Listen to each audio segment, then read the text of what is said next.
I'm Mark Kaplan. I'm a member of the Social Movement Technologies Board of Directors. I'd like to welcome everyone to this briefing.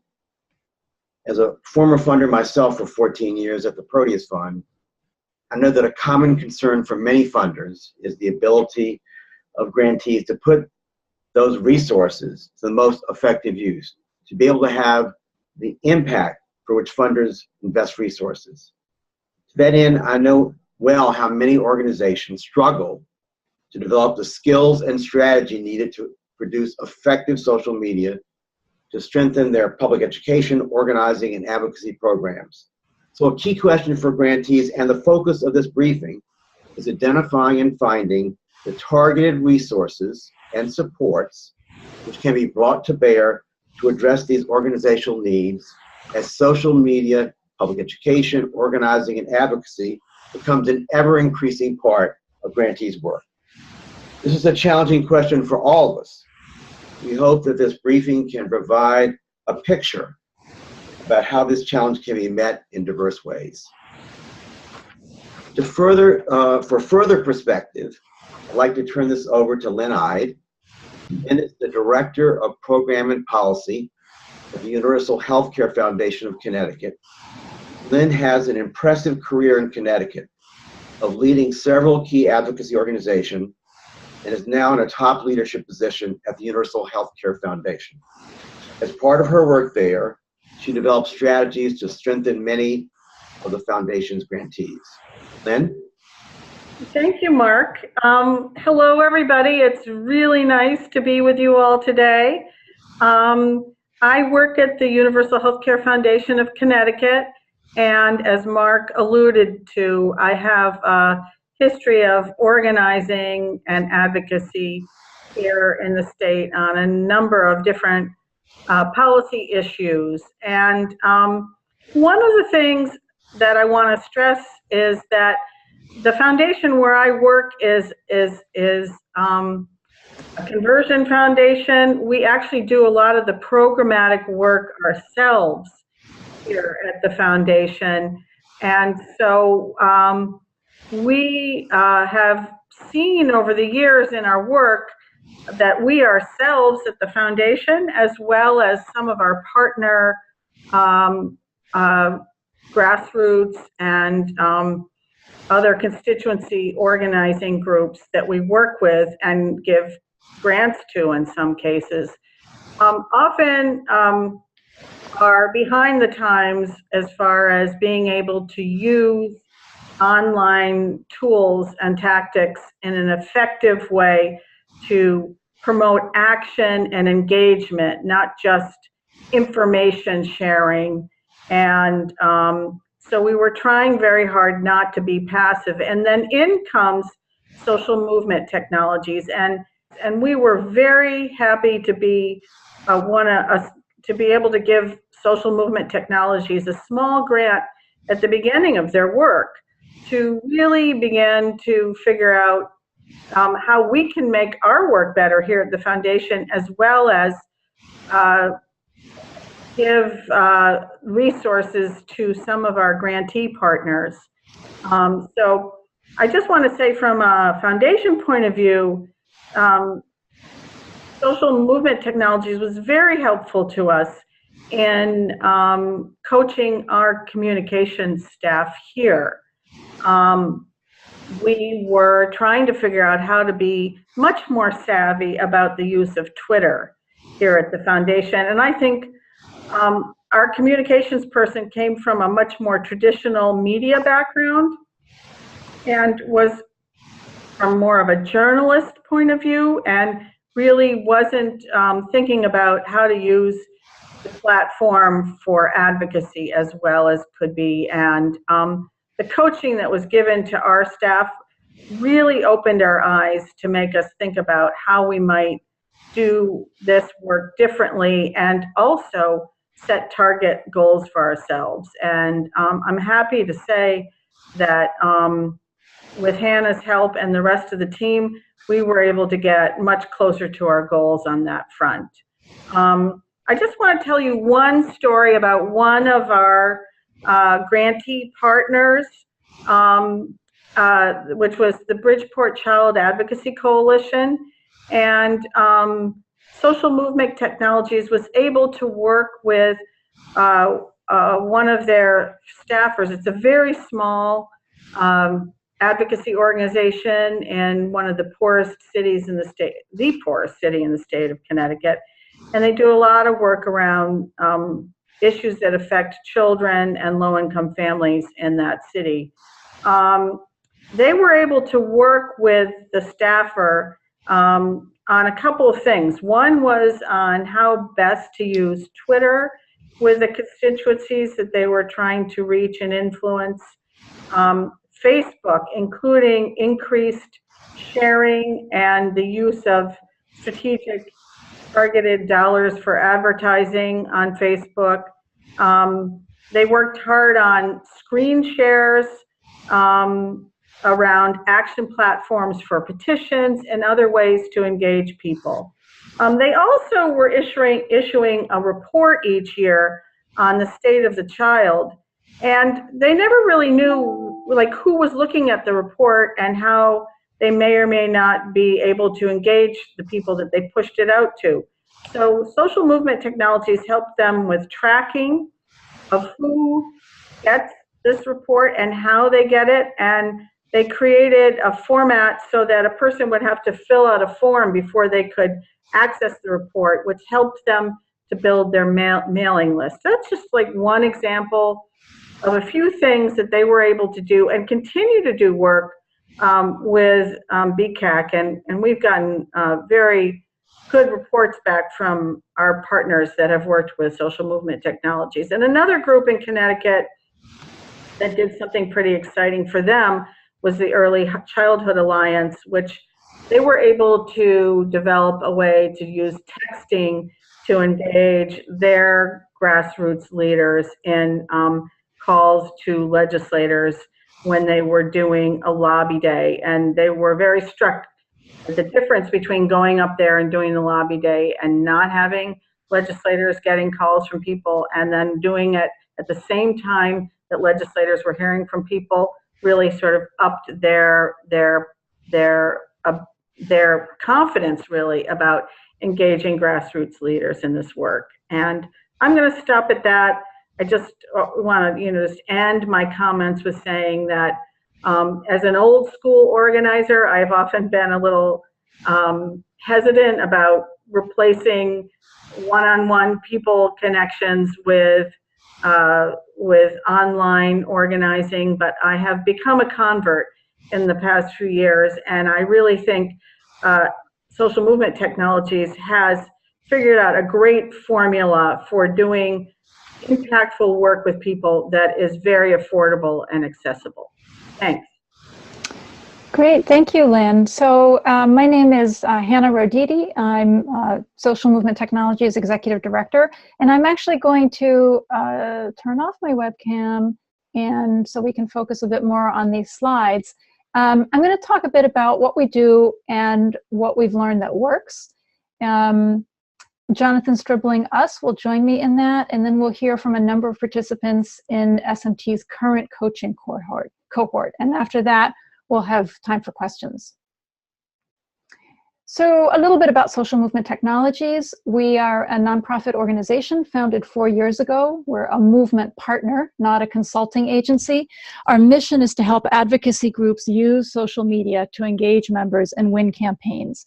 I helped start SMT as a longtime community organizer, and several of us saw a need for advocacy groups to get help being strategic in their use of online advocacy as a way to amplify and deepen the offline organizing they were doing. We also recognize that most groups don't have the resources to stay abreast of the latest online developments, even as their members and those they need to reach spend increasing amounts of time online.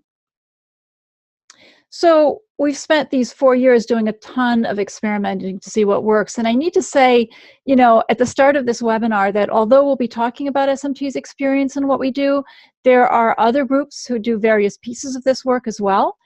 We don't mean this to be a sales pitch at all, as much as information that can be useful to grant makers in supporting grassroots advocacy groups to do this work. So we do a lot of training and coaching. In SMT's first 4 years, we've trained staff from over 900 groups, mostly in North America, but some also in Europe, Latin America, and as far as Australia. We've also run 2 coaching cohorts, and we'll talk more about that in a few minutes. We also work with groups one-on-one. We think it's really important to start with strategy. What do you need to accomplish internally to engage and activate your members, and then externally to pressure targets, and then shape your use of online tools around that. We develop websites and campaign microsites, but it's always in the context of broader work with the group to build their base and their campaign effectiveness. So we work with groups on strategy and developing their entire online campaign presence. Increasingly, we're being asked to do intensive one-day strategic assessments of an organization's use of social media. And what makes us different is that we're especially attuned to the needs of small groups on tight budgets, and advocacy and public education is front and center. We're particularly interested in working with networks of groups so that coaching and campaign strategy can be low cost and efficient. Okay, so that's who we are. I just want to note that this image here is a geo filter that a climate group used recently on Snapchat to raise the visibility of an action. We ran a training using Snapchat for advocacy last month that had over 500 registrants, and you know, there's a lot of interest in it, and for good reason, and we'll mention that a little bit about Snapchat later. Here are the weaknesses that we see in the online work of most groups, and I think it's important to recognize that groups are really very aware of and frustrated by these weaknesses. First, groups are mostly working with too small an audience to make a difference or to reach the full potential of their work. Second, groups are often going through the motions of posting on Facebook or sending out tweets, maybe boosting Facebook posts with some ad dollars, but without usually a strategy for how this is going to build power or effectiveness or increase pressure on their target. Staff appreciate the importance of the online world, but without a strategy, they're often wasting precious time and resources. And third, groups are largely invisible where their people are. As of 2016, the average person's time on Facebook was nearing 1 hour a day. Meanwhile, the average group's post was seen by only 8% of their fan base on Facebook. Snapchat reaches 41%. That's 41% of all 18 to 34-year-olds daily are on Snapchat in the US. But we're not using it in our advocacy almost at all. And just in case you think that Snapchat is mostly a teen thing, half of all new users are over 25. And video is now the most popular medium by far. Yet how many of our groups are intentional about regularly using inexpensive, quick video captures as a way to engage? 4, groups are often using the same framing or messaging for their issues that they've been using for a while, without testing whether alternate frames might work better. They're often overwhelming readers with short attention spans with too much wonky or programmy text that isn't actually inspiring. They're too dependent on traditional media coverage for the most part. That means if we hold an action and it's not covered in the mainstream media, essentially it didn't happen. We're usually not measuring our online organizing. Groups tend to use easily available vanity metrics, such as the number of likes or retweets, but that doesn't tie into their mission. As a result, we have no idea what the real impact is, and we can't evaluate which channel is working for what. From one campaign to the next, we're not experimenting in a way that enables us to learn and hone our tactics. Groups have access to minimal staff training and support. Some of this is not always having a sufficient budget for it, and some of it is not knowing what difference it can make and where to turn. As a result, many staffers learn from a hodgepodge of often free webinars that make it to their inboxes. These are usually not advocacy oriented and not strategic at all. So they're actually discourage the strategic use of tools and tactics. Even if staff are taking solid webinars, if it's not in the context of a good strategic plan for their online work, it can be difficult for a staff person to assess whether any of it makes sense to prioritize. And then there's the dynamic of taking a webinar or a few days of training and getting inspired only to come back to your work and your organization and not have a team that's been exposed to the same thing and not be sure how to implement what you've learned in a way that makes sense for your organization. Finally, we're now in an age where we have become extraordinarily digitally vulnerable to our opponents, yet few groups are practicing good digital hygiene or have put in place secure protocols for their work. Addressing security needs, therefore, must now be part of any advocacy group's online work. And Jonathan Stribling-Us, who is, as I mentioned, is an SMT staff partner and the director of a nonprofit called Constitutional Communications, is going to say a bit about this. Jonathan? Hello, everyone. Thank you all for being on the webinar here with us. And I think it is a really great to spend a moment to reflect on how these digital tools can really be most effective for smaller grassroots organizations, but also for large campaigns as well. So I'm a staff partner at SMT, and I'm an attorney as well that really has worked around these issues with both law firms as well as small movement organizations. And what we've seen is really that the kind of digital vulnerabilities to opposition have become a key aspect of any kind of campaigning in this current climate. Unfortunately, it doesn't take, if anyone who's been paying attention to the electoral campaign of 2016, I mean, Donna Brazile, who's the chair of the DNC, said, most notably that if there was one thing that she would have done differently about the campaign in 2016, it would have been to highlight cybersecurity within the organizing that the Democrats were doing. And I think that's something that all organizations can take heart to and really learn from the experience of the fact that the kind of opposition attacks are increasing in a huge way around in the digital security space. In terms of stuff that folks have clearly documented, you may have heard of James O'Keefe, who's the former kind of provocateur and infamous for bringing down Acorn by using kind of these highly edited, dishonest videos. And he unfortunately was given about $10,000 from the Trump administration or the Trump campaign back in 2015, which he then was caught soon afterwards in 2016 attempting to plan out a strategy to undermine the Open Society Foundation during the electoral campaign. When they first caught it, he accidentally left a message on their voicemail that outlined some of his strategy. So he was kind of buffoonish in his original attempt. But then soon afterwards, during the height of the election season over the summer, we actually saw the Open Society Foundation hacked, and 2,000 strategic planning documents from the past 10 years were posted online and covered by Breitbart News in a clear political attack that really was used to undermine all of the work that kind of the foundation was able to support in terms of Breitbart covered it as though all of the activists in Black Lives Matter were paid protesters, that they didn't have a legitimate grievance or weren't doing legitimate organizing. And this kind of opposition attack is something that we've seen more and more in terms of the way that the kind of fake news and spin can get played out along with these kind of hacks. And this is something where digital security does come in handy and is a really critical piece of all organizing in the current era. In particular, when a lot of these tools are not cost expensive and not resource intensive, something like two-factor, which would have stopped the Podesta hacks that happened to the DNC, it just takes an extra app on your phone that allows you to stop your password being taken for key organizational accounts.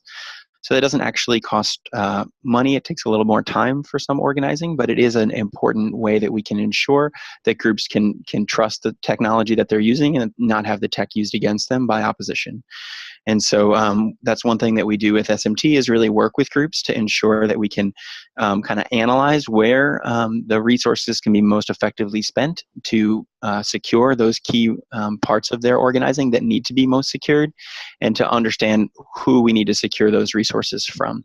Clearly, not everything needs to be, and it's important that they're being public and out there with a lot of the organizing that they're doing and that they're being as vocal as possible, but there are key strategic pieces that we need to keep private, and we need a human rights approach to the technology that allows folks to have a right to privacy, which is something that is clearly defined.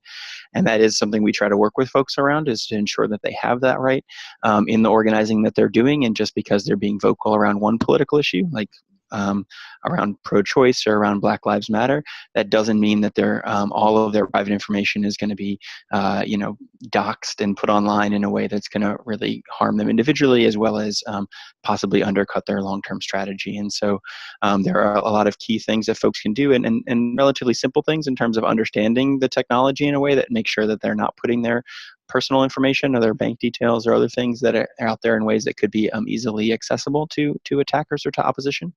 And so we work with folks to really work that out. And so we've done 4 digital security sessions or we're coming up on the 4th one now in the last couple of weeks. And then we're going to be doing a series of digital security audits as well to really ensure that we can go deeper with organizations and really look at the systems they're using and ensure that they've done that in the most intelligent and strategic way possible, so that we don't see these kind of hacks being something that becomes an endemic feature of organizing, but instead it's something we can act with courage and make sure we can ensure everyone's human rights are maintained through the organizing they're doing. So I'm really happy that you all are here with us today, and we can continue to learn about kind of how digital security is part of a robust ecosystem that's going to make social movements most effective for the current era. So thank you all. Great. Thanks very much, Jonathan. And I just want to add, Jonathan, to what you're saying, that the critical nature of foundations as an entity, as institutions that are holders of all kinds of strategic confidential documents regarding our movements, right? And so the critical nature of what the digital security practices that foundations themselves are using. So yeah, very, very important. I know for SMT, we're very careful, given that we're involved with many groups on strategy. We use Sandstorm. We're very careful that not to put strategy documents on Google Docs. We don't want them swept up by the government or anything else. So what does it look like when we're engaging in effective online advocacy? Well, first, strategy drives all of our use of channels, tools, and tactics, as well as our deployment of ad dollars and other resources. Second, audience expansion and activation becomes a major ongoing goal. We use key campaign moments online to amplify organizing and drive action taking, at a minimum to capture people's emails so we can engage them further. Third, we find out where our people are. What channels and apps are they using for what, and decide how to allocate our resources to build visibility where it matters most. Same thing with our targets. We do a power analysis of where their attention is on social media so we can be there. Fourth, we become really good at telling stories online.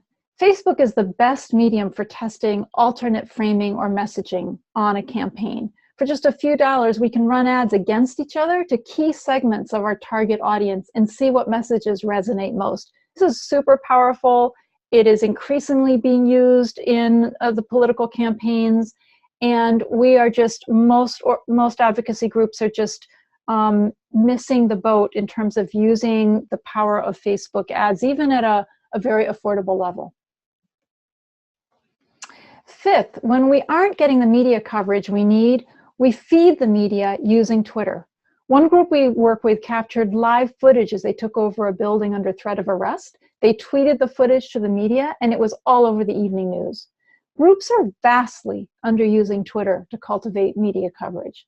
And when traditional media fails us, we can orchestrate Twitter storms and make actions visible to tens and even hundreds of thousands using really very modest ad budgets. 6, we use mission-centered metrics instead of vanity metrics. An example would be, instead of tracking likes on Facebook, track petition signers who came through Facebook, or track numbers of tweets that were sent in to a target with our messaging. Groups that are focused on building their online effectiveness and tracking these metrics over time look to see if they can grow these numbers from one campaign to the next. 7, invest in training staff and get them some form of ongoing strategy support, either internally or from an external source. This is so important. You know, we often assume that young people know social media, and they may in fact be fluent in it, but they don't necessarily have advocacy experience. Using online tools to build power and effectiveness doesn't just happen because you've grown up using Facebook and Instagram. And finally, invest in digital security. This takes a very intentional commitment from top-level management to, for example, appoint someone to move this process forward within the organization and to give them the support they'll need. So this might sound like a lot, right? It kind of is, and especially because social media and technology are changing all the time. I mean, it is a lot, and that's why groups really do need the support. Here's what we've learned about what works.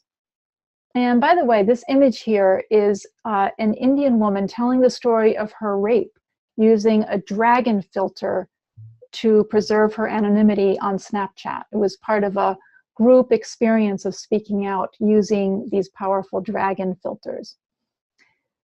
So here's what we've learned about what works. Training through in-person training or webinars is great. Webinars provide a really low-cost way to get everyone up to a certain level, and it's financially really accessible. Webinars and in-person trainings both have limitations, though. People often need an ongoing coaching relationship of some kind to really change behavior. An example of this is that we can train people on the more sophisticated uses of Facebook ads for organizing, but they have lots of questions once they're in the middle of a campaign about how to interpret the results, for example, and how to tweak their approach. A little coaching at that point can help them attain a much higher level of proficiency and confidence. The same goes for getting really good at using Twitter in organizing. We find that even after taking an intensive 3-part training series on Twitter, people will have questions throughout an entire year of coaching as they build expertise about really using it in different situations. We also have seen that people are inspired and motivated by peers working to improve online organizing. You know, I mean, it can be hard, right? And in this work we do, and knowing that you have a community of people tackling the same things, and a place to come back with questions, a place to come back, you know, to brag if you have an incredible success, can be really helpful. That's why we've moved to a group coaching approach, really pretty much in all of our work. But we've also found that individual groups really benefit from having a roadmap at the start of the process. Sometimes there are some fundamental things that they need to put in place. Often it's an appropriate emailing and action tool. And they usually need more of an overall strategy for their online work. That's why we recommend that groups start with an online organizing assessment when they work with us or when they participate in coaching. John spoke about the digital security assessment. And finally, we find that most groups really benefit from having at least an hour or two of individual consult time a month to get support for the online work on their specific campaigns. And clearly, you know, more is more helpful, particularly if it's a larger organizing or coalition effort.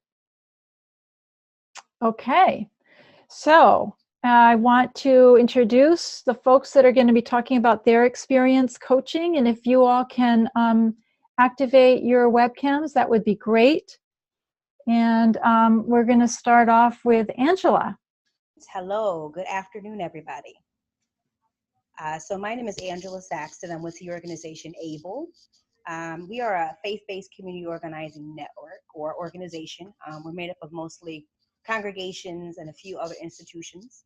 And the work that we do is we organize in community around various issues such as immigration, safe neighborhoods, criminal justice. So it's a lot of congregations that have made a decision that they want to live out their faith in a justice way within community.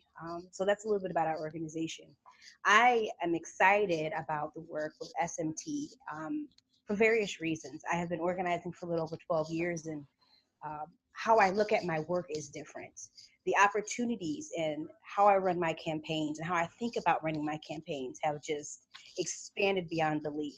I just see the opportunity of how I engage targets or people that we're running a campaigns around, how we actually access them.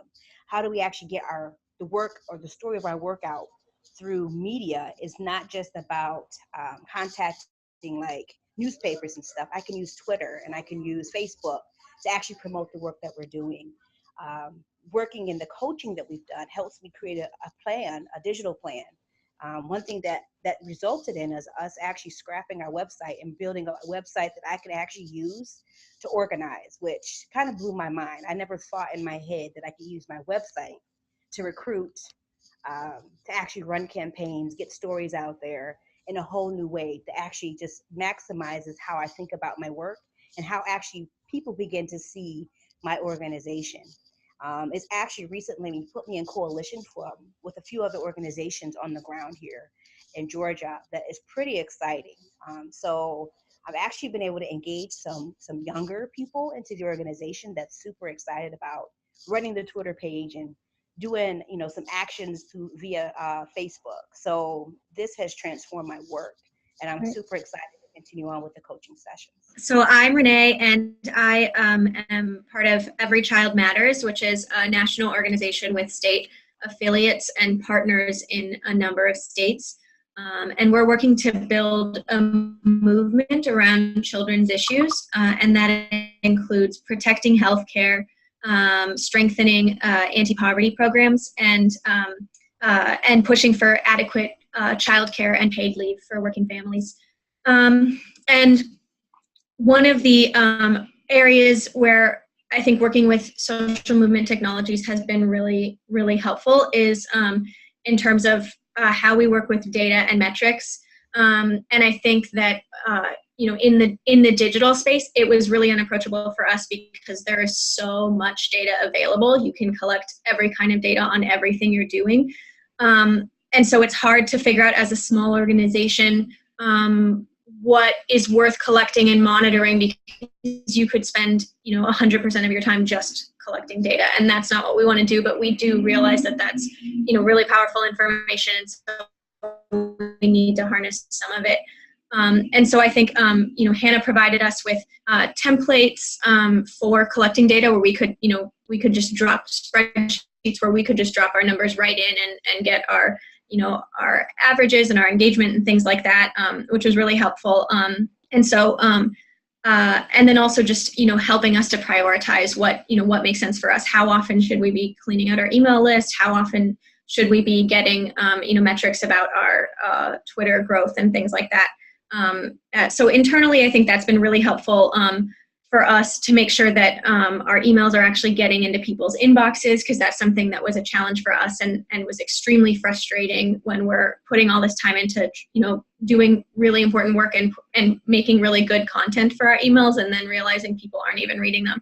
So we've come a really long way with that by cleaning out our email and keeping an eye on our deliverability metrics. And then externally, one thing that's been really valuable is learning how to collect data that really shows engagement and impact around our goals, and then using that and packaging it in a nice way that highlights our content, and sharing that with our allies and our partners and our funders to show the work that we're doing and the impact that we're having. And if I can share my screen super quickly, I have an example of that we put together. Go for it.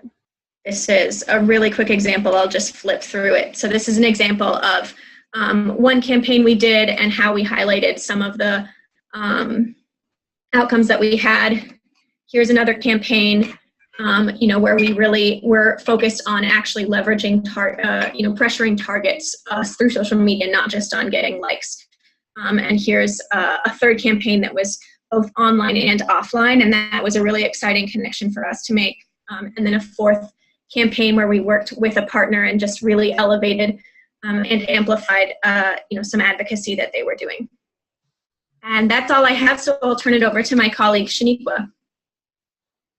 I am the director of the New York State office, and we've been using social media for a while with some call to actions, but the things that we're doing differently now is really creating the strategic plan around our social media stuff, because before we would just share posts and things as it was coming along, but now we're picking and choosing specific things and building up weeks before and including other actions to go along with it. So it makes it more targeted, which is making it more effective. So we are also, we were sending out emails and newsletters, and we get a good open rate, but our click rate was really low. They showed us how we can change that.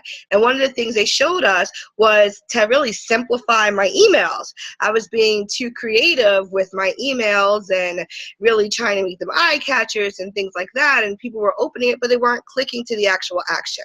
So we really simplified things, and I was kicking and screaming like, this ain't gonna work. This is definitely not gonna work. Who wants to read these kind of emails?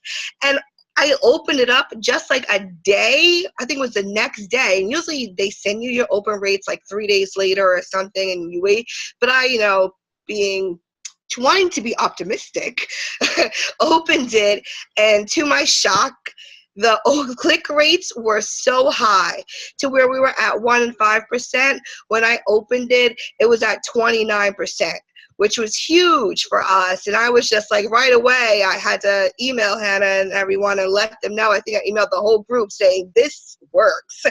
We're certainly pleased to join the group today. And, while you didn't really ask for one, it probably sound like a testimonial, not just for the idea of making online communication strategic, which we do try to do, but also to make online communication a basic component of overall strategy for our organization, which we have begun to do.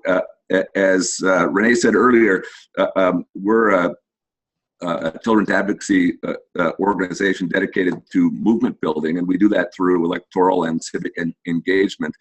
And so what SMT has been teaching to our staff really couldn't be better suited for an organizational transition that we already were in the midst of committing to, which is increased reliance on online organizing, that is, and outreach. And whereas for my own part, I've mostly kind of picked over other people's shoulders as they've been participating in the sessions, our staff, and we've had a number of folks participating in the sessions, all have been reporting to me that they've been highly valuable, and has been confirmed to me by the success that we seem to be having through using these methods, and the praise that we're getting from partners and collaborators. So I just want to say that it's been successful for us. We're getting not only a bigger audience, but more engagement. That was the idea. And so for us, it's been a high value and high impact investment. And I think what Renee and Shanique shared were some detailed ways that that's happening. But overall, this has been great for us. Yeah, and one of the reasons that, Brian, I'm so glad you were able to participate today is because I think that it's really far-sighted for, executive leadership of an organization to actually assign, to understand that all of their staff, that a good number of people should all be part of this kind of training. And I have seen the collaborative way that you all and your team have worked and shared what you're learning. And I think that's really, that is a very, very healthy organizational dynamic. Namira.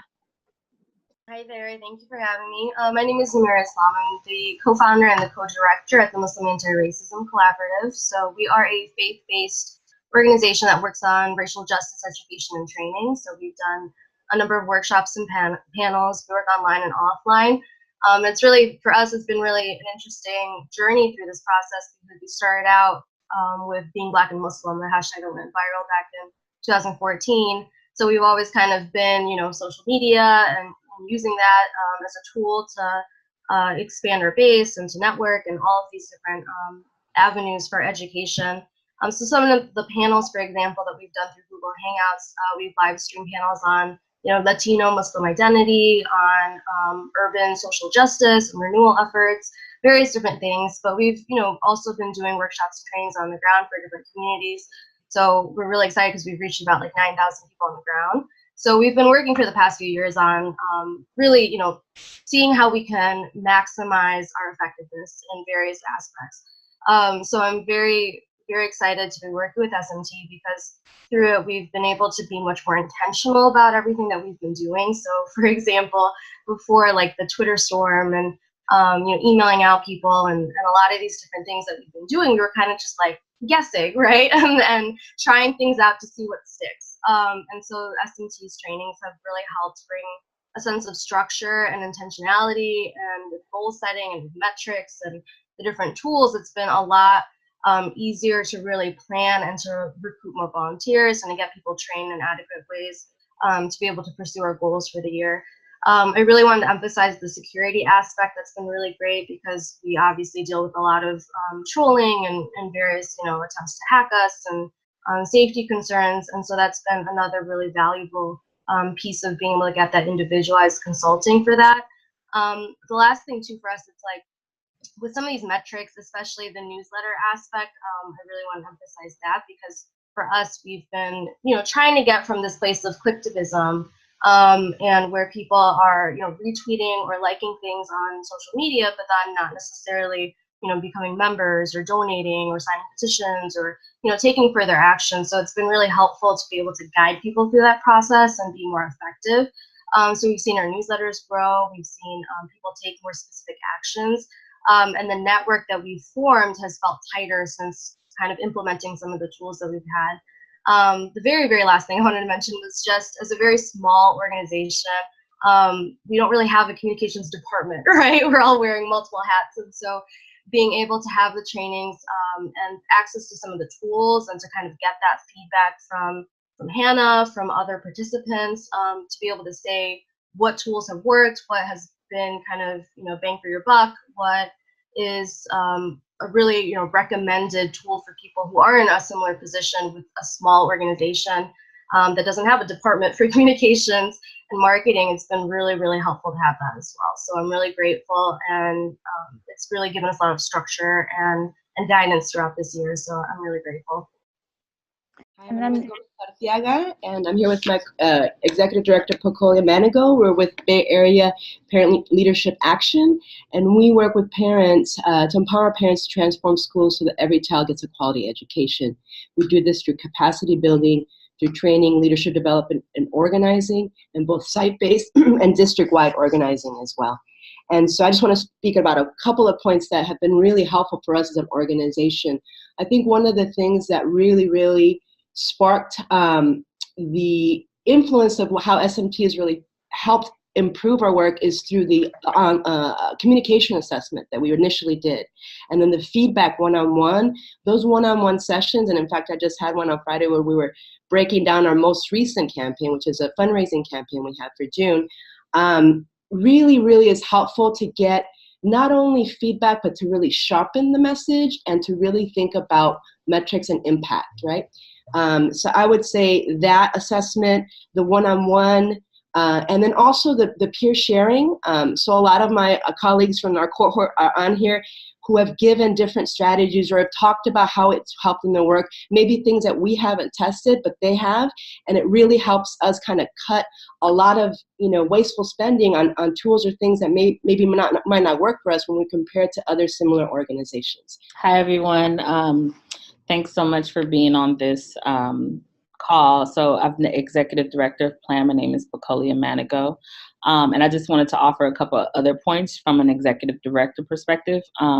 One, first and always, is the cost effectiveness. And so we've come out of a process over the last 3 years of investing in communications work, but not necessarily being able to have an ongoing coaching process that can do what we do for our leaders, which is really develop our leadership around communications. And so for us, being able to really use our funds strategically to become a part of this cohort was, exactly the right timing.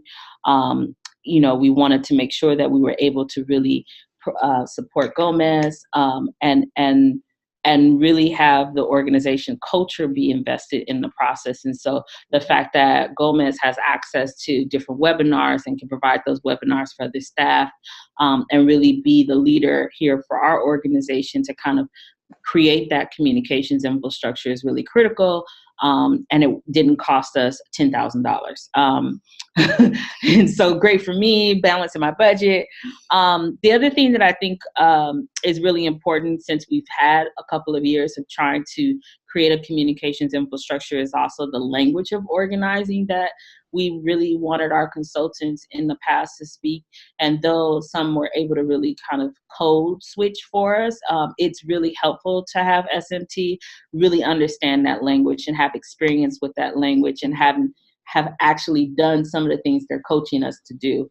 And that relation is really at the heart of what it makes effective for us. It's where we can really see the link between our, Facebook page and our fundraising and people who become volunteers. Like, we've been able to really map our communications to really help grow our organization, grow our base, really target and hit our constituency in a really effective way. And then I just can't overemphasize the need and the matching that SMT is able to really do with coaching. I think that I've just seen Gomez over here grow significantly. And as an executive director with the theory of change that's about not just developing leaders external to our organization, but also internal, we want our staff to feel like they're not overwhelmed with communications. And so that ongoing coaching has really provided Gomez the support she needs. When I need to get in and try to understand something, I can get on those calls as well. And so, whereas in previous years we were kind of trying to figure out what that culture is, we now have an idea of how that culture really needs to be nurtured. It's like our newest little baby as part of our organization. And it has created a benchmark for us of, okay, we've hit the minimum that we know we need to hit. Now, what does growth need to look like? How does in each of our positions, the role of communications become more institutionalized? Because we don't want to have to always be part of a or we want to actually be able to be self-sufficient in doing communications. And I think SMT has provided us the perfect opportunity as a cohort participant to really institutionalize and do it in a way that has and supports our theory of change. So great. Thank you so much, Pacolia. So how can funders help? I think it's really three things: by subsidizing the spectrum of supports we've talked about today, by ensuring that an online organizing budget and TA support is part of all campaign budgets and funding it, and by bringing together groups working on similar issues for online organizing support.